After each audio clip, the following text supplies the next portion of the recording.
Hello friends. So I wanted to record this quick video. I'm actually coming off of like the last 5 minutes or so of my lunch break, and I wanted to just share a thought because oftentimes I have these, I write them down while I'm at work and then I try to fit them in later. But this one, I was like, yeah, I'm going to use this last 5 minutes of my lunch break to share this. In my work with clients in the coaching and counseling space and in my own personal work, one of my favorite tools to use is the Genogram, which is basically a space where there's different templates of it, or you can create your own.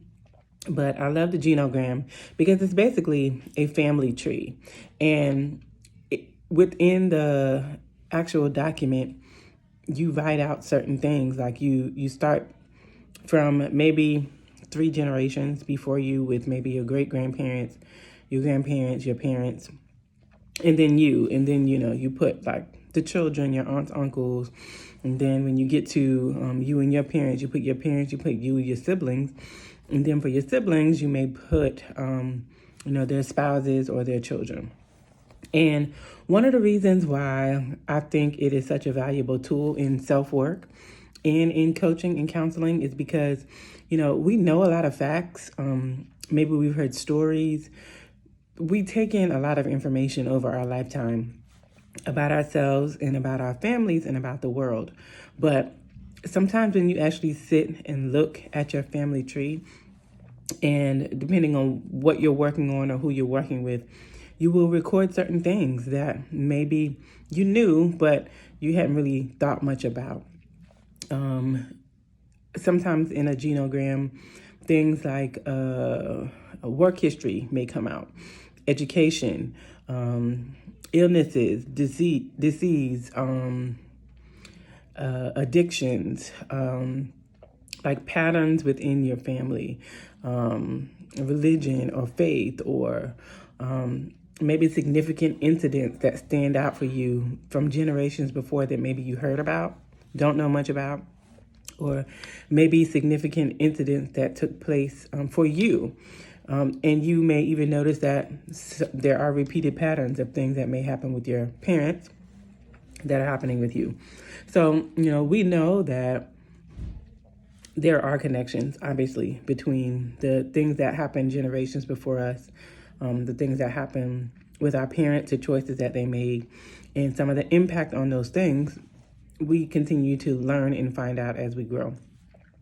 But for whoever the person is that is doing the work, I think a genogram is so valuable because when you look at it like facts and you're just writing those things down, it provides a space where you can acknowledge and accept that certain things happen, but they don't seem as personal. They are not as hard to bear. But seeing them there provides a space where you can begin to work on how those things are impacting you. You can see some of the repeated patterns between your parents and some things that are happening in your own life. And you can make decisions on doing whatever work you need to do, so that you experience healing. And even more consequentially, so that your children and your children's children can do better, can go higher, cannot have to carry certain burdens because we didn't do our work. Each generation only knew what they knew. Each generation before us only had what they had when it came to resources, and that includes emotional resources, spiritual, mental resources. The generations before us, they did what they could do or what they perceived that they could do with what they had. But with what we have today, the opportunity that each of us has today, the resources that we have today, the understanding that we have today, along with those things that will never change, especially if you're a person of faith when it comes to who God is, and his power and his ability to heal, restore, and deliver.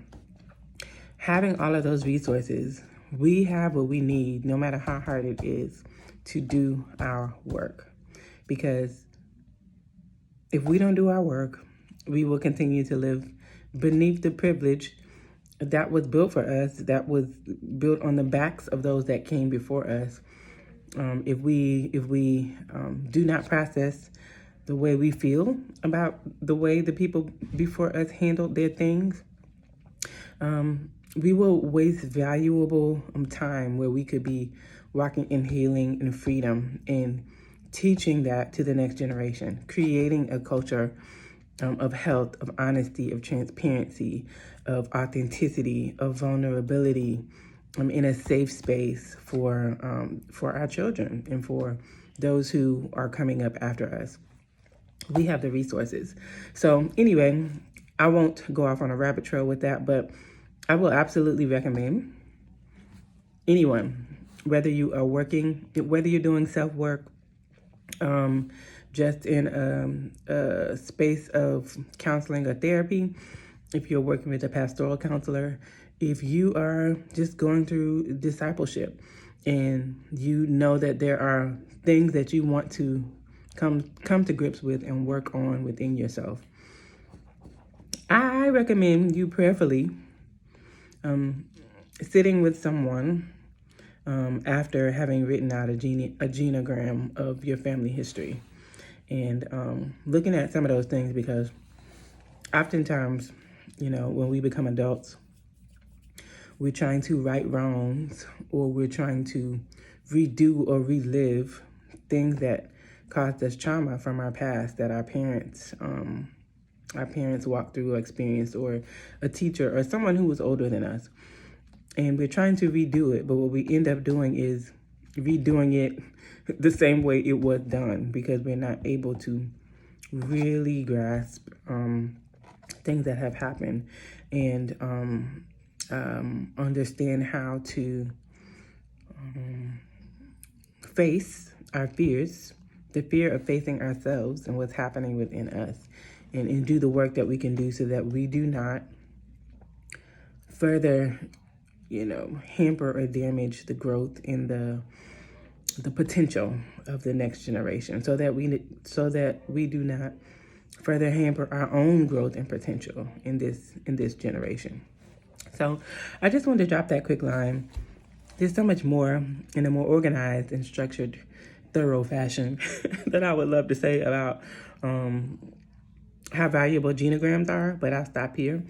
And maybe I will leave some things, some links in the description of this video so that you can check out some genograms and consider using them in your own personal work, or if you are someone who works with clients through therapy or counseling, or if you do some sort of pastoral care and counseling and you want a resource that will help you to work with your parishioners on doing their personal work, or doing giving spiritual direction, or spiritual growth type things. All right, I hope this video is helpful, and I will see you in the next one. Bye.